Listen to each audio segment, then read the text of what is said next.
अध्यक्ष कुठे गेले? अध्यक्ष सर्वप्रथम मला इथं बोलवलं आपण आणि मला सत्कार केल्याबद्दल नवजागृती दुर्गा माता मंडळ यांचा मी आभारी आहे. आणि माझं नाव PSI संदेश संगीता लालासाहेब सावंत.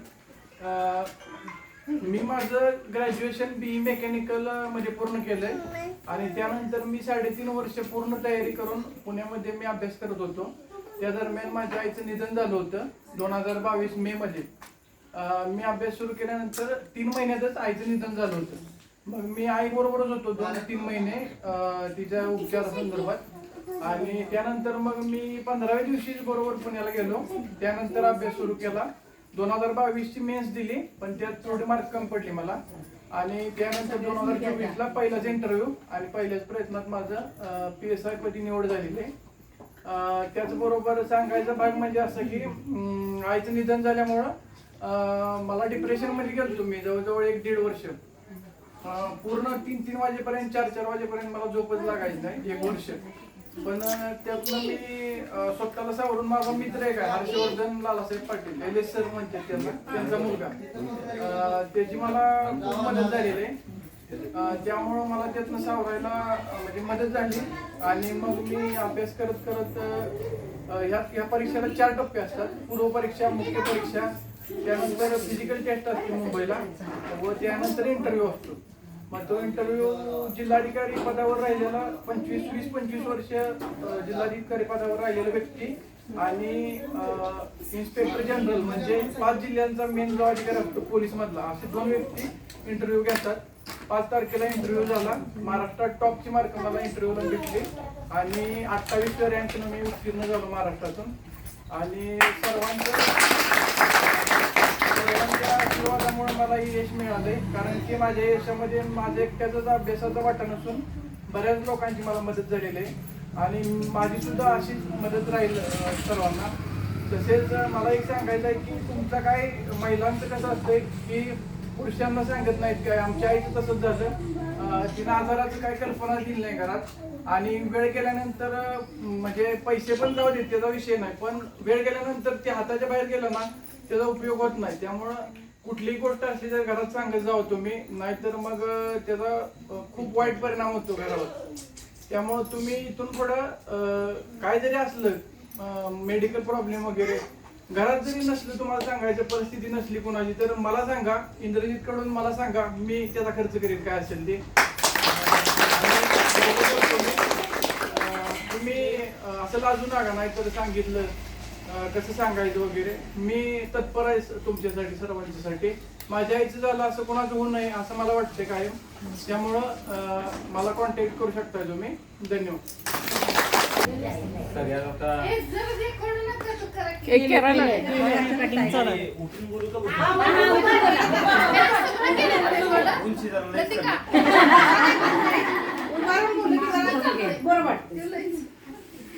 तर आज आपण सगळ्यांनी मला सत्कार घेतला. खरं तर हा सत्कार नसून आपण सगळ्यांनी मला दिलेला आशीर्वाद आहे असं मला वाटतं. आपण सगळ्यांनी त्याबद्दल वेळ काढून खरं तर बराच वेळ तुम्ही आमच्यासाठी थांबलाय, त्याबद्दल मी पहिल्यांदा सगळ्यांना तुमची दिलगिरी व्यक्त करतो.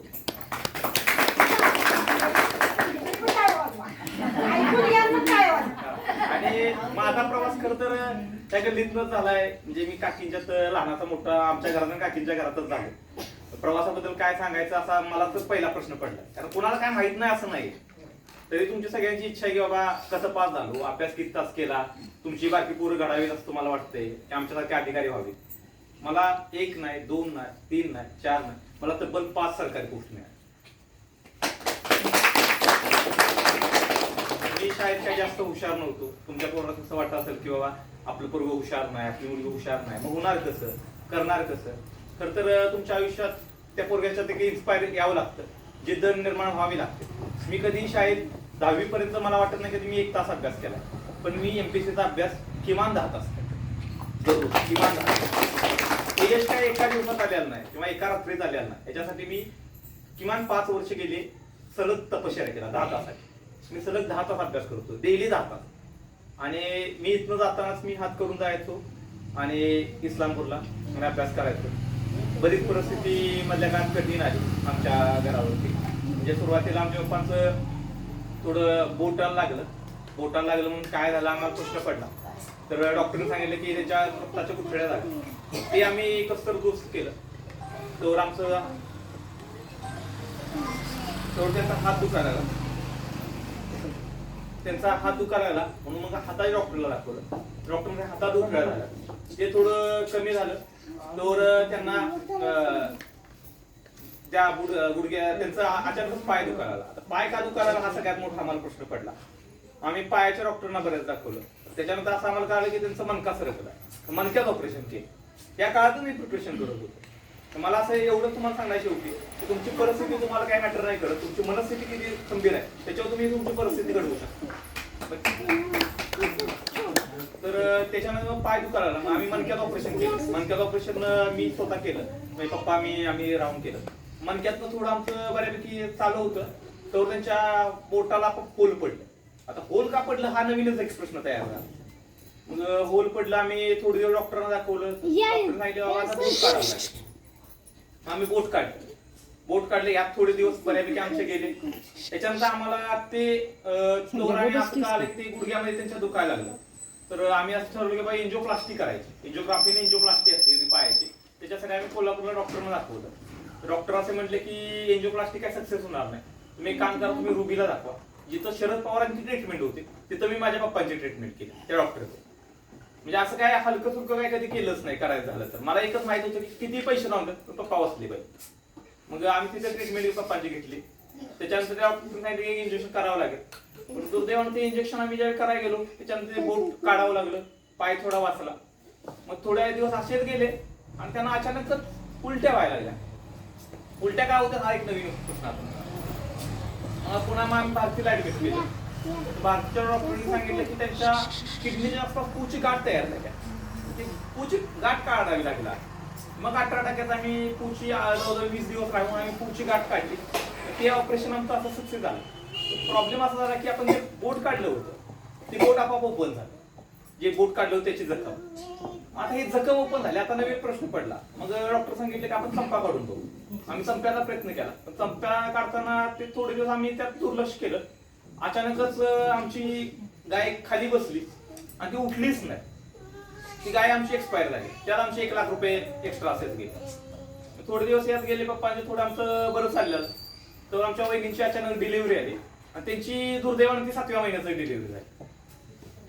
थोडे दिवस 7व्या महिन्यात डिलिव्हरी झाली. आता प्रश्न पडला की आता काय करायचं.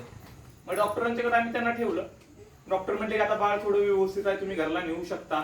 आणि बाळाला घरला घेऊन आलो. थोडे दिवस असेच एक 4-5 दिवस गेले. अचानक ते दूध पित होते एक दिवशी आणि त्याची उलटी झाली आणि आम्ही डॉक्टरांच्याकडे घेऊन गेलो. डॉक्टरांनी सांगितलं की त्याच्या छातीत उलटी अडकल्या. त्याच्या पुढल्या अर्धा तासात बाळ काय जगणार नाही. पुढल्या अर्धा तासात परवीन आमच्या बाळ मेले. मग वहिनी त्यात अडकल्या. मग वहिनींना थोडं बाहेर काढण्यात थोडा आम्हाला दिवस गेले. तर पप्पांचं पायाचं असंच झालं.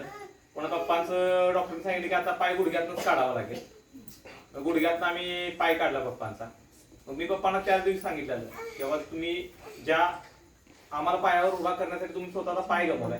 पण एक दिवस मला अभ्यास करताना एकच वाटायचं की ज्या बाप्पानं आपल्याला स्वतःवर उभा करण्यासाठी स्वतःचा पाय गमवलाय त्या बाप्पाला आपण एक दिवस चांगला दिवस दाखवायचा. त्यासाठी आपण अभ्यास करायचा. अभ्यास आपल्याला कोणासाठी करायचा आहे तर स्वतःसाठी करायचा. माझ्या भावानं माझ्यासाठी 2-2 मजली नेऊन वर जार टाकतात. त्यावेळी हा दिवस आला. हा दिवस काय एका दिवसात आलेला. याच्यासाठी प्रचंड खर्च आहे. तर तुमच्या पोराला घालायचं असलं तुम्हाला असं वाटत असेल 1 लाख रुपये 2 लाख रुपये कमीत कमी याला 7.5 लाख रुपये खर्च एमपीसी कमीत कमी 5 वर्ष लागतात. आणि दुसरी गोष्ट म्हणजे तुमच्या मुलाची याच्यात तयारी पाहिजे. ठीक आहे कुणाचं मी करतो तू करतो ह्याचा ऐकून आणि त्याचा ऐकून हे पास होत काम. याच्यासाठी तुमची तयारी पाहिजे. दुसरी गोष्ट याला वाहून घ्यावं लागतं. ते काय म्हणजे मी मागच्या वेळी इंटरव्ह्यूला गेलो होतो ना ते मी एकाची पॅन्ट घालून गेलो होतो, बूट एखादा घालून गेलो होतो, शर्ट एखादा घालून गेलो होतो, तरी मला राज्यात सगळ्यात जास्त मार्क. तुम्ही तुमच्या परिस्थितीचं भांडवल करू नका. तुमच्या मुलांनाही सांगा, तुम्ही स्वतः सांगा की तुमच्या परिस्थितीत तुम्ही भांडवल करू नका. तुमच्या मनस्थिती काय आहे, तुम्ही घडू शकता का हे विचारा. मी आता ज्यावेळी सिलेक्टेड झालोय तेव्हा मी काम करत करत सिलेक्टेड झालो. म्हणजे मी सकाळी 5:45 मी अभ्यासाला जायचो. 5:45 ते 10 पर्यंत मी अभ्यास करायचो. त्याच्यानंतर मी ऑफिसला जायचो. ऑफिस संपल्यानंतर पुन्हा 7ला मी मागे येतो. पुन्हा 7 पासून मी 11 पर्यंत अभ्यास करायचो. असं करत मी 2024 ला नोव्हेंबर पासून मी अभ्यास करतो आणि त्याचा रिझल्ट 2026 ला मार्च मध्ये आला. मी वर्ष 2.5 वर्ष लागली या प्रोसेसला. गेली मी 2.5 वर्ष झालं दिवस रात्र फक्त 8-6 तास झोपतो. एक दिवस नाही, हे कंटिन्यू केलं पाहिजे. माझ्या घरात काही कोणी शिकलेलं नाही किंवा माझ्या आई वडिलांनी कधी मला सांगितलं नाही की तू अभ्यास असाच कर, तसाच कर, तू हेच कर. मला एकच माहित होतं, त्यांनी सांगितलं की तुला जे आवडेल ते कर. माझं मत आहे की तुम्ही सगळे तुमच्या मुलांचे पालक आहात, तुम्ही तुमच्या मुलांचे मालक नाही. तुम्ही मालकालाच नका वागू की तू हेच केलं पाहिजे, तू IAS झाला पाहिजे, तू डॉक्टर झाला पाहिजे, तू इंजिनियर झाला पाहिजे, असं काय नाही. त्याला जे आवडेल त्या क्षेत्रात तो गेला पाहिजे आणि त्यातला तो सिद्ध होऊ शकतो. आज माझं बघून गल्लीतल्या लई जणांना वाटत असेल की आपला पोरगा बी PSI व्हावा, आपल्या पोरगा बी 4-5 पोस्ट काढाव्यात, पण ते प्रत्येकाच्या नशिबात आहे असं बी प्रश्न नाही. प्रत्येकाला ते जमल असंही नाही. त्यामुळे मला असं वाटतं की तुम्ही फक्त आमचा आदर्श घेतला ते तुम्ही स्वतःहून पण तुमच्या मुलाची कॅपॅसिटी बघावी, त्याचबरोबर मुलांनी स्वतः अभ्यास करावा. दुसरी गोष्ट की याच्यामध्ये 4 फेजेस असतात. पूर्व परीक्षेला जी पहिली परीक्षा असते त्याच्यासाठी 2,68,000 मुलं बसली होती. त्याच्यानंतर त्याची मुख्य परीक्षा असते ज्याच्यामध्ये त्या 2,68,000 फक्त 6,000 मुलं आहेत, म्हणजे 2,62,000 मुलं नापास आहेत. याच्यानंतर पुन्हा शारीरिक चाचणी असते. या शारीरिक चाचणीसाठी 800 मुलं आहेत. 6,000 मधले 800 फक्त पास झाली, 5,600 मुलं नापास झाली. या 5,600 मधले 225 जण इंटरव्ह्यूला आले, म्हणजे नापास किती झाली? 5,475 मुलं नापास झाली. आणि त्या 225 पैकी 183 जणांना फक्त पोस्ट मिळाली आणि त्यामधनं 182 जणांना. आणि त्याच्यामधनं माझ्या प्रवर्गातून 6वा नंबर आहे ऑल महाराष्ट्रामध्ये. नानांचा त्यांच्या प्रोग्राममधनं ऑल महाराष्ट्रामध्ये 12वा नंबर आहे. म्हणजे तुम्हाला हे काही यश एका दिवसात एका रात्रीत नाही आलं. आमच्या आई वडिलांनी कष्ट केलंय. त्याचबरोबर आणि एक दुसरा किस्सा सांगतो की तुमच्या मुलांना एक सांगा, म्हणजे मी ज्यावेळी अभ्यास करायचो ही अभ्यासाची सुरुवात झाली कशी, तर त्याच्यामध्ये किस्सा असा आहे की मी जेव्हा अभ्यास करत होतो, म्हणजे माझा ITI झाला, म्हणजे असं काही नाही की तुमचा पोरगा ITI झाला म्हणजे तुमच्या पोरगा आता कसं कंपनीतच कामाला जा, हे तुम्ही डोक्यातनं काढा. ITI झाला आणि थोडे दिवस गेले आणि एक ऍड निघाली जाहिरात, ज्याच्यामध्ये पुण्याला होती आर्मीची, म्हणजे मिलिटरीची. त्याच्यामध्ये मी फॉर्म भरला आणि त्या हे जे कारखान्याचे किंवा त्या मिलिटरीचे हेड होते ते माझे मामाच होते. मग मी परीक्षा दिली, परीक्षेमध्ये मी पास झालो. थोडे दिवस असंच गेले आणि मामांना मी म्हटलं, कारण मला माहित होतं मी पास झाले, आम्ही 4 जण पास झालो होतो, आम्हाला सांगितलं पण होतं तुमचं 4 जण पास झालाय म्हणून. आणि थोडे दिवस असंच गेले आणि एक दिवशी मामाने सांगितलं स्टे पडलाय. मग आता काय करायचं, थोडे दिवस पुन्हा मी मग आपला असंच कुठं कामाला जा असं करत करत कस तरी दिवस काढलं. आणि एक दिवशी माझ्या खालचा नाना पोरगा सिलेक्टेड झाला आणि त्याला बोलवलं आणि मला बोलवलंच नाही. तो मला मित्र म्हटला की आम्हाला बोलवलं, तुला कसं काय बोलवलं नाही? प्रश्न पडला की आपल्याला का बोलवलं नाही. मग मामाला विचारलं की बाबा मला का बोलवलं नाही, तर मामा मला म्हटले की बाबा तू आजोबांना विचार. मग मी आजोबांना फोन केला, तर विश्वास झाला की आजोबा म्हणले ते कसं आहे की 3 लाख रुपये भरायला लागत होते आणि तुम्ही 3 लाख रुपये भरणार कुठनं. म्हणून मीच म्हणलं त्याला की तू काय भरू नकोस, ते आज जर 3 लाख रुपये तू भरले तर ते उद्या देणार कुठं. ते सांगणारे माझे सख्खे आजोबा होते आणि ते न भरणारे माझे सख्खे मामा होते. त्याच दिवशी ठरवलं की ज्या बापाला आणि ज्या आईला आपल्या 3 लाख रुपयासाठी ज्यांनी डोळ्यात पाणी आणते त्यांना एक दिवस दाखवून द्यायचं की आपण काय चीज आहे. आणि मी तब्बल 5 पोस्ट काढून दाखवतो. माझं एकच मत आहे की तुमच्या घरातून तुम्हाला काय, म्हणजे तुम्हाला असं वाटत असेल की बाबा आज सगळ्या महिलांना की आपण 10वी शिकलोय, आपण 12वी शिकलोय, आपल्या पोरांना आपण घडणार कसं, त्यांना सांगणार कसं, तर तुम्ही हा न्यूनगंड नका बाळगू की तुम्ही पोरग कसं घडल काय घडल. माझं एकच मत आहे, तुमचं पोरग या समाज घडवत, तुमचं पोरग ही परिस्थिती घडवत, त्याची मनस्थिती घडवत, त्याची संगत घडवत. तुमच्या पोरग्याची संगत चांगली असेल तर तुमचं पोरग नक्कीच घडत. तुमच्या पोरग्याची संगत कोणासंगत आहे, तुमच्या पोरग्याची पंगत कोणासंगत आहे हे फार मोठं मॅटर करतं त्याच्या आयुष्यात घडण्यासाठी. त्याची जर संगत आणि त्याची पंगत जर चांगल्या सोबत असेल, मी आयुष्यभर निलेश पाटला सोबत राहिलो म्हणून मी आज घडलो. तुम्ही तुमच्या पोराला कोणासोबत ठेवताय. माझं मत असं आहे नेहमी की तुम्ही जर गरीब असाल तर तुमचा मित्र गरीब नसला पाहिजे, कारण गरीबासोबत मैत्री करून कोणीही श्रीमंत झालेला नाही. श्रीमंत व्हायचं असेल तर किंवा तुमचा मित्र तर श्रीमंत पाहिजे. मग तुम्ही मैत्री श्रीमंतासोबत का, म्हणजे तुम्ही श्रीमंत व्हा. तुम्ही गरीबासोबत करून, म्हणून मी ज्यावेळी अभ्यास करत होतो पूर्व परीक्षेचा, ते मी एकही मित्र माझा पूर्व परीक्षेचा नापास वाला केला. माझं मत होतं की तुम्ही 10वी नापास वाल्यासोबत अभ्यास करून तुम्ही 10वी पास नाही होऊ शकत. तुम्ही 10वी पास झालेल्यासोबत अभ्यास केला पाहिजे तर तुम्ही 10वी पास व्हा. नापास वाल्यासोबत अभ्यास करून तुम्हाला कळणार कसं पास कसं व्हायचं आहे ते. त्यामुळे माझं एकच मत आहे की तुम्ही तुमच्या मुलांनाही सांगा की त्याच्या आयडॉल कोण आहे ते चेक करा. आणि सतत ही करण्याची गोष्ट आहे ती काय एका दिवसात एका रात्रीत होत नाही. मला ज्यावेळी, आणि सगळ्यात महत्वाचं, यशाला अनेक बाप असतात, अपयशाला कोणीही नसतं. मी ज्यावेळी सिलेक्टेड झालो त्यावेळी मला किमान 750 फोन आले. माझा आमदारापासून खासदारापर्यंत मला आतापर्यंत आम्हाला फोन आला.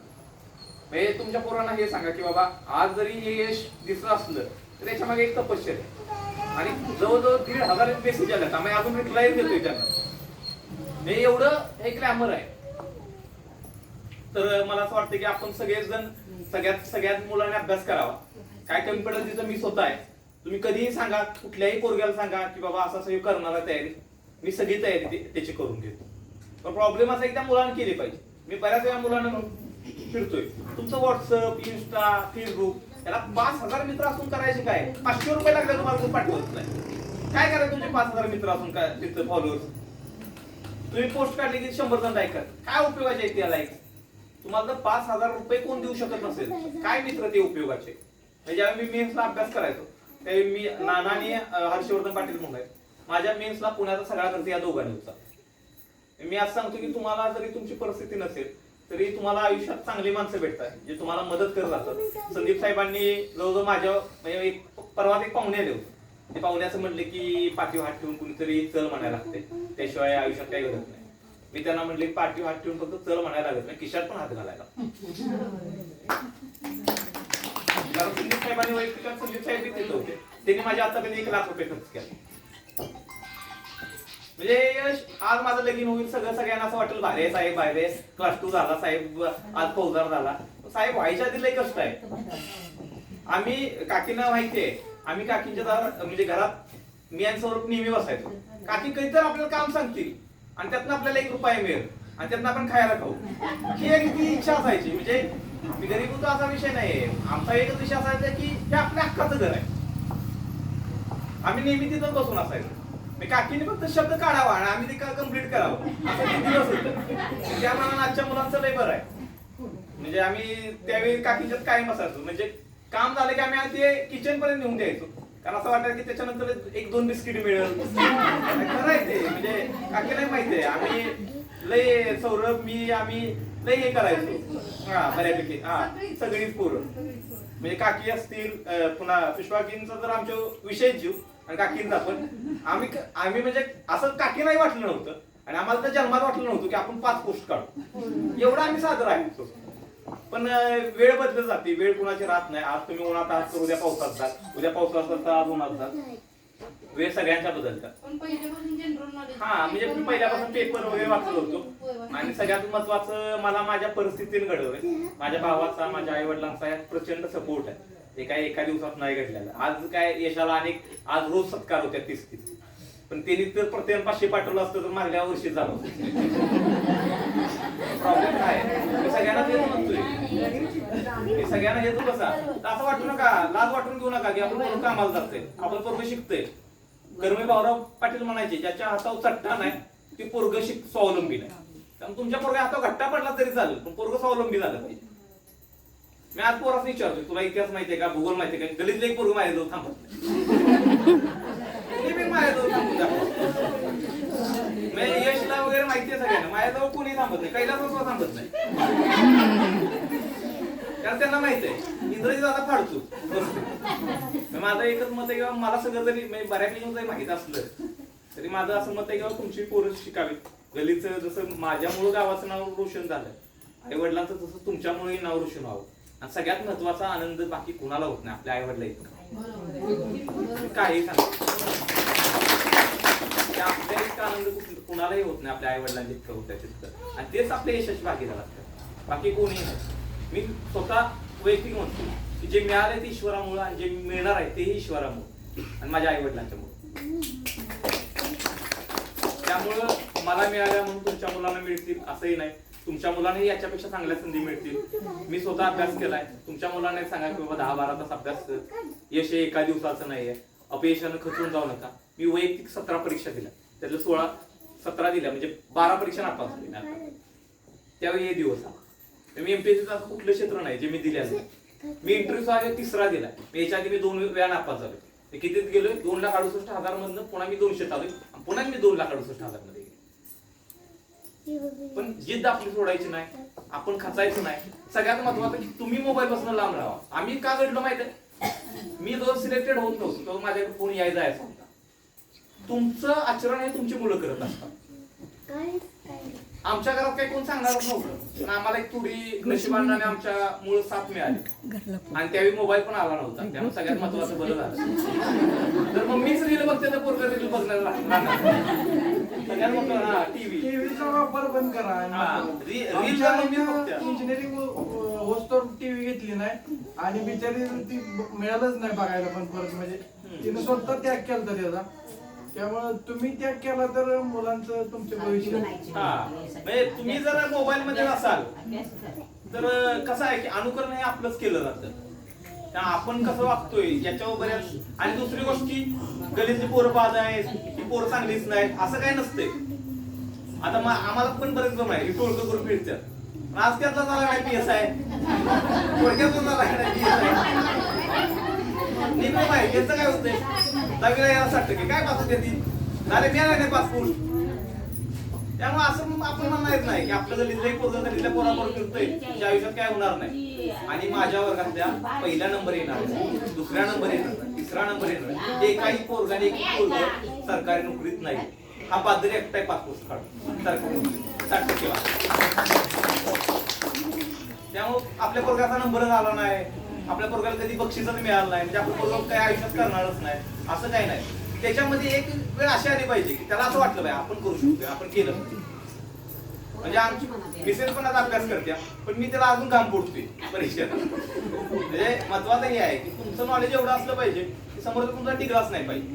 कारण तुम्हाला 2,68,000 यायचं आहे, तेवढ्या लेवलला तुम्ही तयार झाला असलं पाहिजे. म्हणजे सगळं काय नाही आयुष्यात. प्रेम हेही काही कन्सेप्ट नाही. आयुष्यात एकच आहे पैसा आणि यश. आपण ज्यावेळी सक्सेस होतो ना त्यावेळी तुम्हाला पटणार नाही, असलं भारी वाटतंय ना. सगळ्यांनी फोन यायला चालू होत्या एका मिनिटानंतर. 5:26 ला माझा निकाल लागला, 5:27 नंतर माझा फोन बिझीच एवढा लागला की आपण काय हँग होऊन गेला. म्हणजे प्रत्येकाला फोन येत होता, पण मी ते सगळे फोन कट करून माझ्या आई वडिलांना पहिला फोन केला. माझं एकच मत आहे की हे लोक मॅटर नाहीत करत, मॅटर फक्त आपल्या घरातले करतात. त्यांच्या चांगल्यासाठी आपण अभ्यास करायचा. आणि गणपती आणि दुर्गा माता आपल्या सगळ्यांनी यश येतील अशी मी विनंती करतो. आम्हाला अजून बरेच सत्कार आहेत, बरेच जण लोक यायचे.